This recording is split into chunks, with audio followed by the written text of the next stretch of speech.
When we read the book of Judges, most of the judges bring salvation for God's people by picking up a sword and fighting for the sake of God's people. But one of the judges, Deborah, a woman, does not do it that way.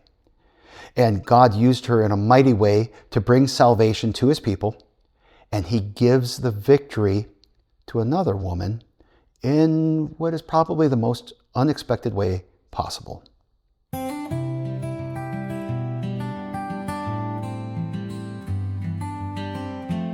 Hey folks, I'm Pastor Eric Tritten from Gloria Lutheran Church in Hudson, Ohio, and this is a weekly word. And I'm glad you're with me because we are working our way through some characters from the book of Judges and seeing how God used these people to bring salvation to his people of Israel and maybe try to learn some lessons from them for ourselves today. One of the blessings of the book of Judges is that it records a number of women and looks at their roles in terms of bringing God's guidance and God's salvation to his people.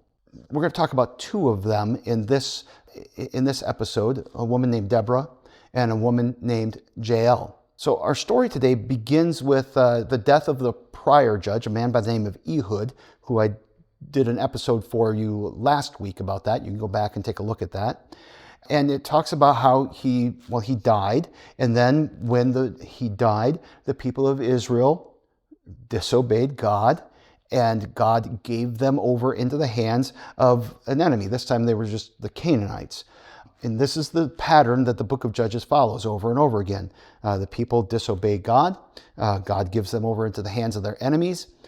As they suffer, they cry out to God, and God raises up a judge who then leads them into usually some kind of combat that brings about peace and salvation for them.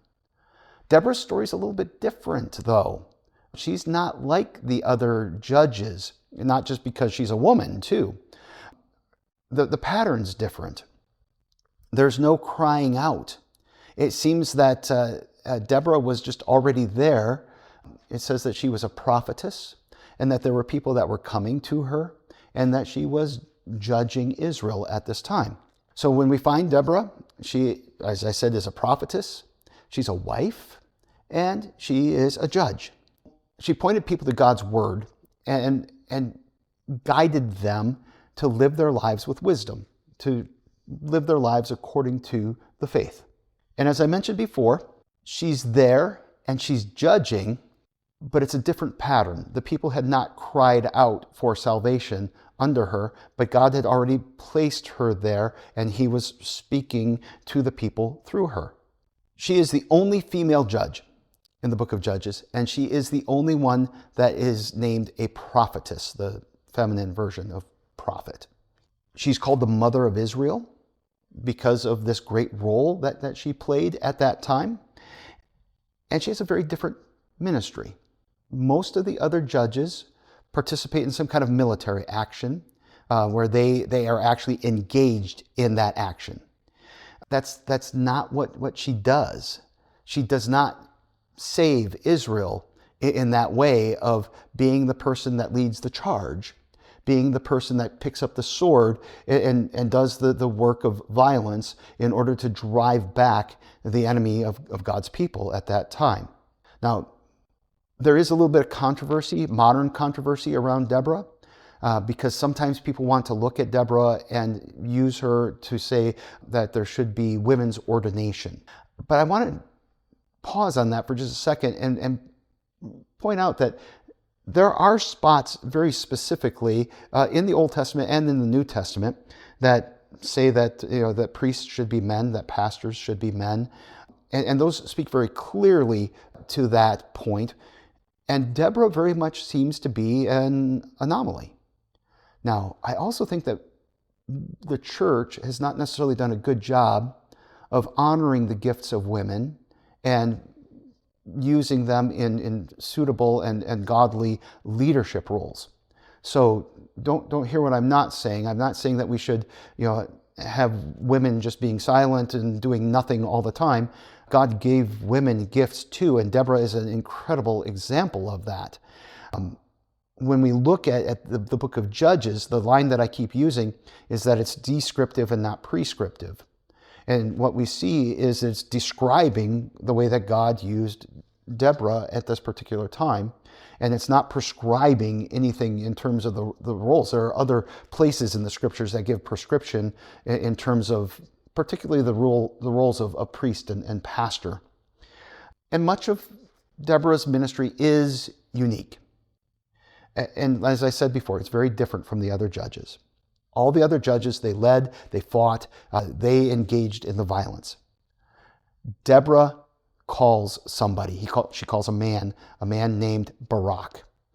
Most of my life growing up, I said this name Barak, and then we got a president with this name. And it was like, oh, that's how you pronounce that. And it is the correct pronunciation. I looked back at the Hebrew. His name was Barak. And Barak literally means lightning. And it's this great name for a military leader that he would come down and he would attack. But Barak doesn't seem to have the forcefulness of his name. There are some people who thought that Deborah and Barak were married, that they were husband and wife. That doesn't seem to be borne out by the text. But Deborah does speak to Barak and say, hey, the Lord has said this to you. He says, the Lord has commanded him to take men from Naphtali and from Zebulun and to attack the enemy of the time. And as I said, these were Canaanites, and the Canaanites are led by a general by the name of Sisera. And Sisera had a huge military advantage over the Israelites. It was a technological advantage. He had chariots that were made of iron.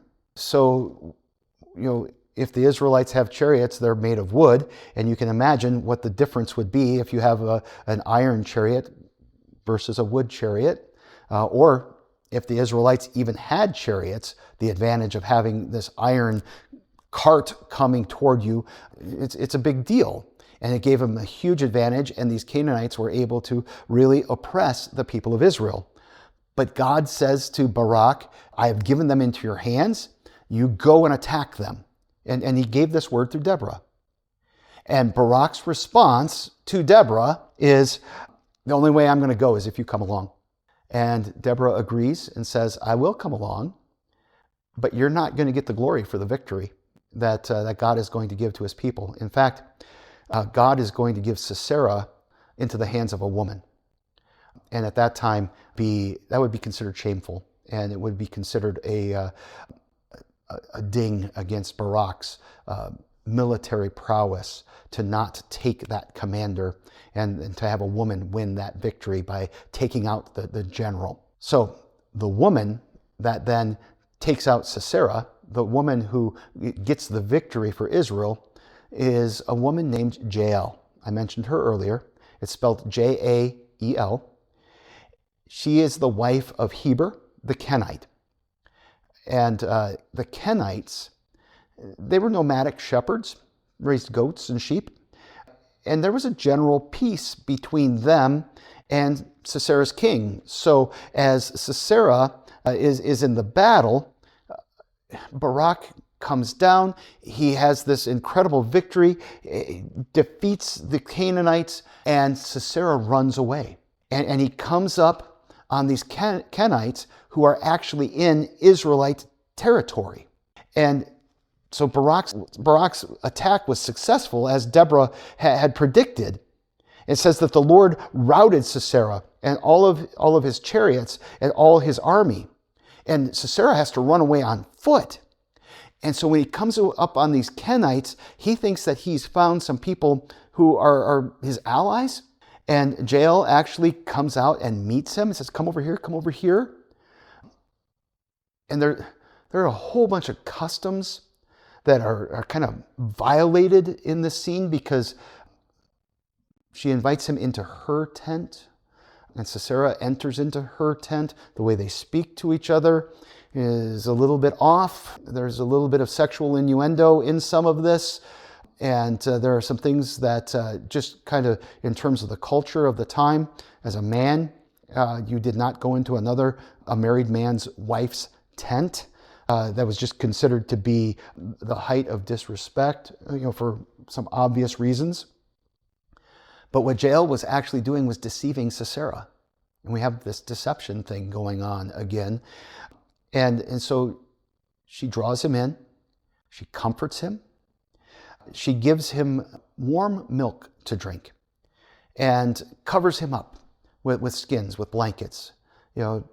Partly it seems to hide him, but partly also it seems to lull him into a sense of safety and sleep. He's been running. It's been a terrifying day. He's exhausted, and he actually falls asleep, deep, deep sleep. And once Sisera was asleep, Jael goes out and she gets a tent peg and a hammer. And she knew how to use these very well because it was women's work to set up the tents when these nomads would move from place to place. And she goes into the tent where Sisera is sleeping, and she takes the tent peg and pounds it through his temple and pins his head to the ground. In a little while, Barak shows up because he's been trying to chase down Sisera. And Jael says to him, "Come over here, and I'll show you the man that you're looking for." And there he is with a tent peg through his head, and he's stuck to the ground, dead. Now, this is another story that is just remarkably violent. Just everything that's going involved with this. Part of this is the era of the history of the world that you're living, that these people lived in. And I think that there's also something here for us to think about in the way that God faces the violence of this world, and the people of God face the violence of this world sometimes with violence. And God does this in order to bring salvation for his people, to bring justice for his people. And this is part of the story of the cross as well. What happened to Jesus at the cross is incredibly violent. If you read through the accounts, the mocking, beating, pulling of his beard, pulling of his hair, the crown of thorns. Not only was it set on his head, but they beat his head with the crown of thorns on there to drive those spikes in. The flogging that took place, carrying the cross, the nails. It's an incredibly violent way to die. And God uses that violence in order to bring salvation to us. And again, the events that I'm talking about here are descriptive, not prescriptive. This is the way that God chose to redeem the world, by entering into that violence.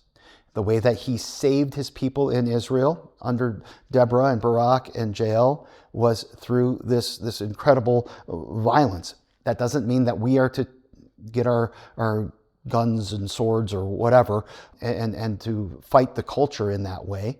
That's not the mission that God has given to us. He's given us the call to proclaim the gospel.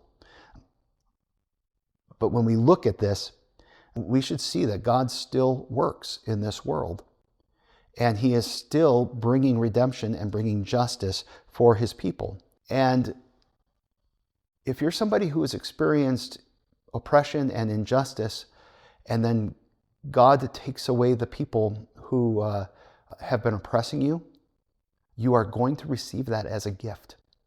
And you're going to thank God for that protection, even if he did it through some rather violent means. And that's a little bit hard for us here in the West to wrap our minds around, because we've lived so peacefully for so long. But to see God protecting his people, it's actually it's actually a gift of his love. And this is what God does. He defeats our enemies. And when we think about the life of faith, Paul says that the last enemy to be defeated is death. And Jesus has defeated death for us. And yet we are facing that off into the future. And yet after that, in the normal course of things, Jesus is going to raise us up to give us everlasting life. He defeated death by dying. And so God still acts in this world, and he acts in a sense that is violent to push back against sin, death, and the devil, that we would live a life of resisting these things, and that his salvation comes to us by the work that he does in our lives. So hopefully this gave you some things to think about, and hopefully this is helpful to you, or at least interesting. And if it is, please like this and share it. Help other people to find it. And I hope you have a blessed week.